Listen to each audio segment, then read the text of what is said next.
everyone, it's Deb again with iClimb, and we are going to do some torso work today. There's a multitude of directions that the torso should be able to move, so we're going to work on that. We're going to start at the base, the foundation, and that's the hips. So we're going to start with pelvic tilts. This is one I would highly recommend that you do on a daily basis. And you use low abdominals to go to posterior tilt. In other words, the belly button is going backwards.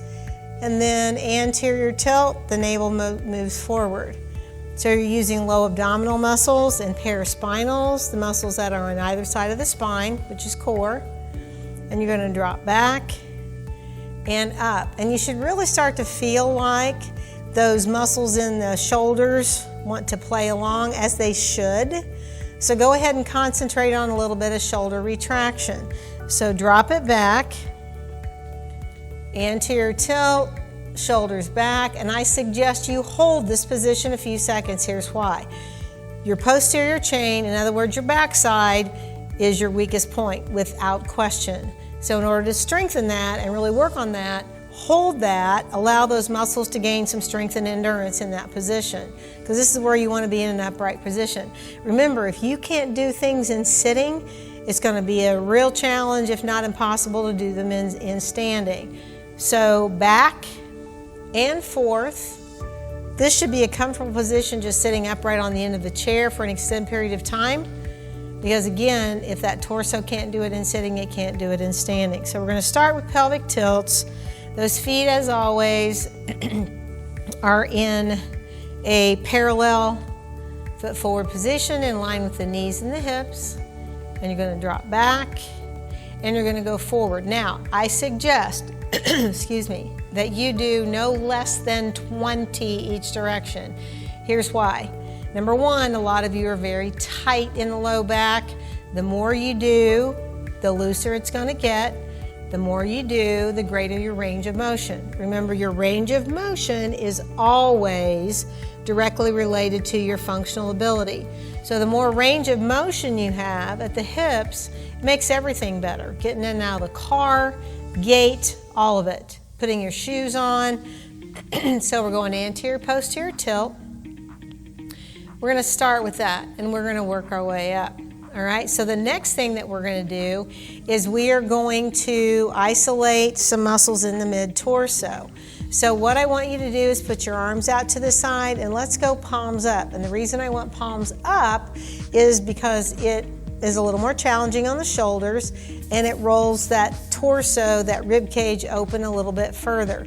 Some of you won't be able to get any further than here. That's perfectly fine. Just work on that, because the stronger those muscles get in the upper mid back, the more that you're going to be able to go literally palms up. All right, so you're going to start here and we are going to do back arm circles. So now we're in the muscles in the upper mid back. This is not about the arms. This is all about the muscles in the upper mid back. Keep your head centered over your torso, not forward of, and the chin up. And a lot of you right here are going to feel that in the back of the neck, and again, that's perfectly fine. All you're doing is strengthening those cervical paraspinals, those muscles that support your head and neck. And that, again, will help a lot of different things. And you're going to circle backwards. When you do that, you should literally feel your scapula, your shoulder blades circling. The muscles that are moving those arms are in the upper mid back. When I say arm circles, that's because the arms are out here, but what I'm technically talking about is muscles that move the upper mid back. And if you notice, when I do those back arm circles, my rib cage tilts. As I go back, my sternum tilts up and I come down, and I go back and I tilt. That's how it should look, that's how it should feel, and yes, you're probably going to get fatigue in the arms. And again, you can't do too many of those. If you pick something to do every day between pelvic tilts and back arm circles or back shoulder rolls, I would pick those two. Those are highly beneficial because again, you're basically getting the upper and the lower portion of the core. All right, so after we've done that, we're going to do a little bit of head neck. So we're going to take the shoulders back. And if you notice when I did that, my lumbar spine wanted to play along. So now I've got extension. I'm using all the paraspinals And we're going to drop the chin without keep moving the shoulders forward, and see how much stretch or pull is in my neck. Again, we want range of motion. When your head doesn't move, other things have to tighten up. And you're going to hold that. You've got lots of layers there, so we're going to hold that position, I would say, for no less than a minute. Keep your shoulders back and your chin down. Notice your range of motion. Notice how much gap between your chin and your chest. All right? After you do that, we're going to look up, and then we're going to roll the shoulders back again. And the reason we want to roll the shoulders back first is because that puts you closer to neutral. All exercises should be started in neutral. That's kind of a principle, but a lot of times people don't understand where neutral is. Neutral is not the shoulders being forward of the ears. That's where most of you are. So the more that we can go back, the more neutral you are, and honestly, the more efficient you're going to be with those exercises. So we're going to start by taking the shoulder back, and now we're going to tilt the head up. And you're probably going to feel a stretch here. That's perfectly fine, because that's going to affect your voice, your swallowing, your speech. You're opening all that up. If you have any tend to have sinus issues, that'll open all that up as well. Some of you may feel that a little bit in your ears. Again, that's some of the lymphatic things that go on there. And you're going to hold that. Now, this may not be a comfortable position, I'll be honest with you, because a lot of you are tight at the occipital ridge. In other words, where that skull, at the bottom of that skull, where it meets with the paraspinals. Actually, the paraspinals are up underneath, but that's where that meets, is that ridge. And a lot of you are tight there, and the reason is because when your chin is always down, those muscles tighten up. So we're going to hold that back as best you can. And again, we challenge, we don't force. And we're going to hold that. And if it helps you to push your chin to your ceiling to stretch that out, feel free to do that. All right? Again, you're just tightening those muscles, and you'll feel that all the way to the origin point of those scalenes in the top of your chest when you pull that chin up to the ceiling. And then you're going to lower that head. All right? We're going to do that again. We're going to roll the shoulders back, and we're going to drop that head.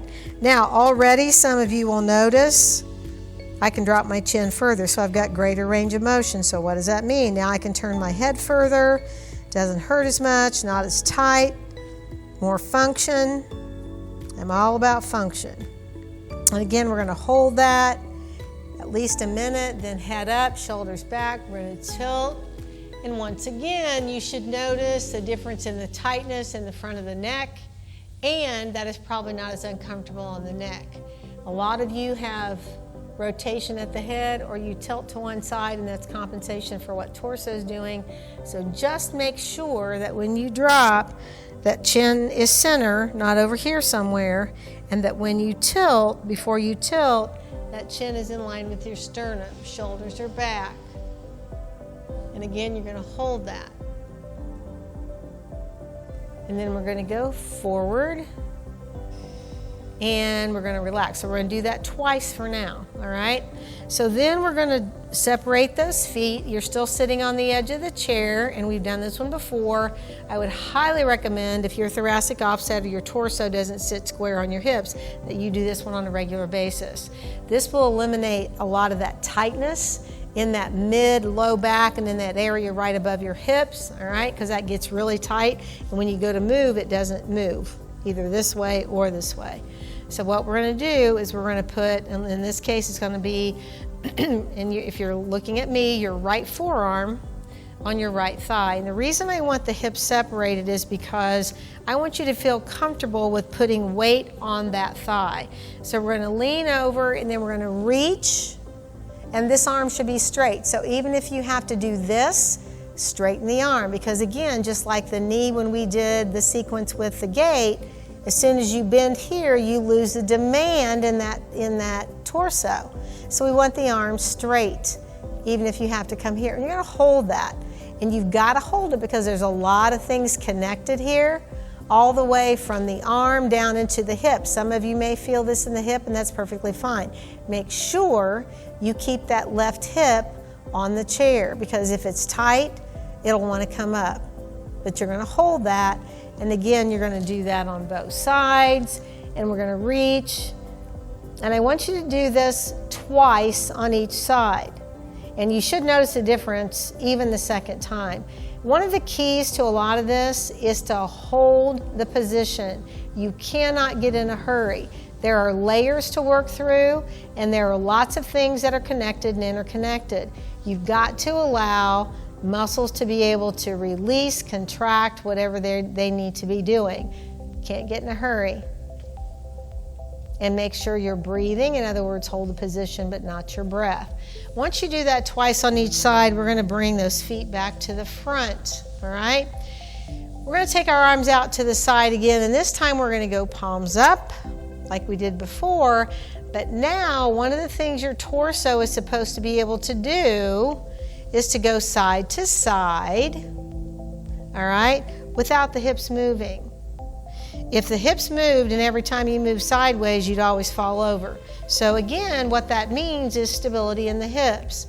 So you're going sideways and the other direction. And this will be a challenge for a lot of you, and that's okay. Just think about moving in this plane. You're going side to side. And again, the hip needs to stay still. And side and side. And I would say do that at least 10 to 12 times each side.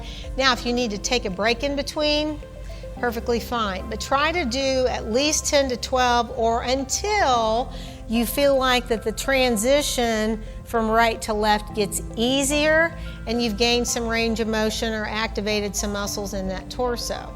All right, now we're going to move in a different plane. Now we're going to move in what's called the transverse plane. In other words, we're going to go to rotation, all right? So now you're going to keep the chest up. Again, we go to that tilted position. Without moving the hips, you're going to turn and look over that left shoulder or right shoulder. Pay attention to how far you can see. Make sure the shoulders stay level. You don't want to be here or here. Make sure the shoulders are back. A lot of you will have a tendency to throw this opposite shoulder forward. This needs to stay open, all right? So think about that opposite shoulder staying back. And again, you're going to hold that. You're focusing on using muscles in the torso. You're focusing on keeping your shoulder blades still back and down, just like we always talk about. If you need to hold on something, do so. Whether it's the inside of the chair, the chair seat, or whatever you need, as long as those shoulders are level. And we're going to hold that, and then we're going to go to the opposite side. Again, torso stays nice and still, minimal movement in the hips and legs.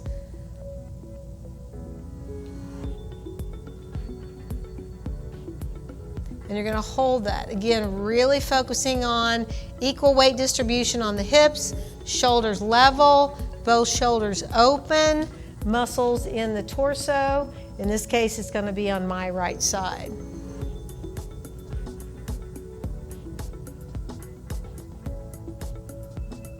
And come back. So why is this important? Always ask yourself, what movement will this help me with? In this case, getting in and out of bed, getting in and out of the car, anything where there's torso rotation involved. So it will get better, get more functional, all of that. So once you do that, we're going to go back to your reach, and you're going to put that arm there, and you're going to reach up and over. And so now you should notice a big difference in your range of motion. And remember what I said. Your range of motion is always directly related to your functional ability. So now you should feel the difference in what you've done in the other planes of movement that affect your reach as well. And once again, you always want those arms to stay straight. Make sure that hip stays down. And if there's any hip rotation, you may feel it in the hip as well. And again, there's not a right or a wrong, because everybody has different dysfunctional patterns. And trust me, including my elite athletes, everybody has dysfunctional patterns. But we don't have to keep them. We can choose to get rid of them, and that's a big part of what we're doing here because we want to be more functional and enjoy life more. So we're going to do this again both times on each side, and then we're going to bring it back. And then last but not least, we're going to go anterior posterior because flexion to extension in the spine is critical for so many reasons. So what I want you to do is stretch those legs out forward. Again, you're sitting fairly close to the end of the chair, and what I want you to do, this might help a little bit, is I want you to use those low abdominals like you did in posterior tilt, but now we're going to reach here. So rather than stay in this position and reach, I want you to really go from the lower end, because what you're going to feel is the stretch in that lumbar spine. And you're going to reach toward those toes. And you're going to hold that. Now, don't hold your breath, only the position. And you're going to reach, and you're going to keep using your low abdominals to push backwards. You may feel it on one side more than the other, or not necessarily. And again, we're going to hold that. And I would suggest for at least a minute. Again, keep using your low abdominals. And then what you're going to do is we're going to reach around, keeping that, in this case, left hip. We're going to reach around to the right side. So what you're going to get is all this stretch down the side of that torso into the top of that hip. And you're going to hold that. Again, I'm still using my low abdominals, trying to keep my hips backwards, stretching as far as I can. From here all the way to that hand, arms are straight. And you're going to keep breathing in through the nose, out through the mouth. And after you hold that for about a minute, you're going to come around and you're going to reach the other side. Now, almost all of you will notice that one side is tighter than the other. And again, that's normal. We're going to change that. We want to balance it out. Muscular balance is key. So you're going to stretch, stretch, stretch, really making sure, in this case, the right hip is going to be down on that chair. And you're going to reach as far as your body will allow. Once again, we challenge. We don't force anything. Only take what the body's willing to give, as long as you're still being challenged. And then we're going to slowly come up. So you're going to go to inhale. And I would suggest you do that one again as well. Now, I want you to, once you finish with that, I want you to stand up, and I want you to get your bearings. In other words, how do I feel? Do I feel like my weight distribution is different? Am I more even? Am I more in my heels? And then I want you to start walking slowly and start to feel what you feel, because a lot of times, and for some of you, you're going to notice your arm swing is better, you're more upright, hip is better, not as tight, and that's what we want. So good luck. That's a great stretch sequence to give you more core and torso integrity. Good luck.